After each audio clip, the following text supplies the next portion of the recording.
வணக்கம். பொதுவாக சோர்வாகவும் உடம்பு வெளுத்தும் அடிக்கடி ஏதாவது செய்து கொண்டிருந்தால் உடனே டாக்டரிடம் செல்வோம். அப்பொழுது அவர்களும் பிளட் டெஸ்ட் எடுத்து பார்த்துவிட்டு ஹீமோகுளோபின் குறைவாக இருக்கிறது என்று கூறி அயன் டேப்லெட்ஸ் எழுதி கொடுப்பார்கள். ஆனால் டேப்லெட் எடுத்துக்கொள்ளும் போது மட்டும் ஹீமோகுளோபின் ஏறுவது போல் தெரியும், விட்டவுடன் பழைய நிலைக்கு வந்துவிடும். ஆனால் இயற்கை உணவுகளை தொடர்ந்து எடுத்துக்கொண்டே வந்தால் ஆரோக்கியத்தையும் ஹீமோகுளோபின் அளவையும் கண்டிப்பாக உயர்த்த முடியும். இதற்கு முன் என் வீடியோ பதிவில் 9 நாளில் ஹீமோகுளோபின் ஏற செலவே இல்லாத வீட்டு வைத்தியம் என்று பதிவிட்டு இருந்தேன். அதற்கு நிறைய வரவேற்பு வந்து கொண்டே இருக்கிறது. அதை பார்க்கும்போது மிகவும் மகிழ்ச்சியாக இருக்கிறது. அனைவருக்கும் நன்றி. இந்த வீடியோவில் அன்றாட உணவில் தினமும் எதையெல்லாம் சேர்த்து கொண்டால் ஹீமோகுளோபின் உயரும் என்பதை பார்ப்போம். தீர்வு 1.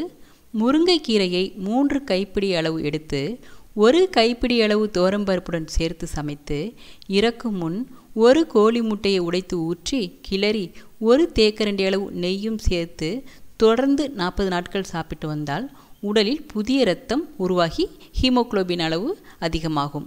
உடலும் வலிமையோடு இருக்கும். மேலும் இந்த முருங்கைக்கீரையில் விட்டமின் சி மிகுந்திருப்பதால் சொறி, சிரங்கு முதலிய நோய்கள் நீங்கும். பித்த மயக்கம், கண் நோய், மாந்தம் முதலியவையும் நீங்கும். இந்த கீரையில் விட்டமின் ஏ மிகுந்திருப்பதால் கண்ணுக்கும் ஒளிவூட்டக்கூடியது. தொண்டை தொடர்பான நோய்களை நீக்குவதிலும் முக்கிய பங்கு வகிக்கிறது. மேலும் முக்கியமாக மலச்சிக்கலையும் தடுக்கிறது. தீர்வு 2. பொன்னாங்கண்ணி கீரை. பொன்னாங்கண்ணி கீரையை பொரியல் செய்து மதிய உணவுடன் தொடர்ந்து 40 நாட்கள் சாப்பிட்டு வந்தால் உடலில் புதிய இரத்தம் உற்பத்தியாகி உடல் பலம் பெறும். தீர்வு 3. புதினாக்கீரை. புதினாக்கீரையை 1 கைப்பிடி அளவு எடுத்து ஒரு பாத்திரத்தில் போட்டு 1 டம்ளர் தண்ணீர் விட்டு நன்றாக கொதிக்க வைத்து இறக்கி வடிகட்டி காலை மாலை அரை டம்ளர் வீதம் எடுத்து அதனுடன் அரை டம்ளர் பசுவின் பால் கலந்து சர்க்கரை சேர்த்து சாப்பிட்டு வந்தால் புதிய இரத்தம் விருத்தியாகும். மேலும் புதினா இலையில் விட்டமின் பி சத்தும் இரும்பு சத்து நிறைவாக உள்ளது. இது காய்ச்சல், விக்கல், மஞ்சள் காமாலை போன்றவற்றையும் குணமாக்கும். தீர்வு 4. அரைக்கீரை. அரைக்கீரையுடன் பருப்பு சேர்த்து சமைத்து மதியம் சாதத்துடன் சாப்பிட்டு வந்தால் புதிய இரத்தம் உற்பத்தியாகி ஹீமோகுளோபின் அளவு அதிகரிக்கும். அரைக்கீரையில் விட்டமின் ஏ, சி இரண்டும் அதிக அளவில் உள்ளது. அதே மாதிரி புரதச்சத்து, சுண்ணாம்புச்சத்து, நார்ச்சத்துக்களும் அதிக அளவில் உள்ளன. இதனை அடிக்கடி பயன்படுத்தி வந்தால் உடலின் எல்லா பாகங்களும் சீரான வளர்ச்சியை பெறும். ஞாபக சக்தியும் அதிகரிக்கும்.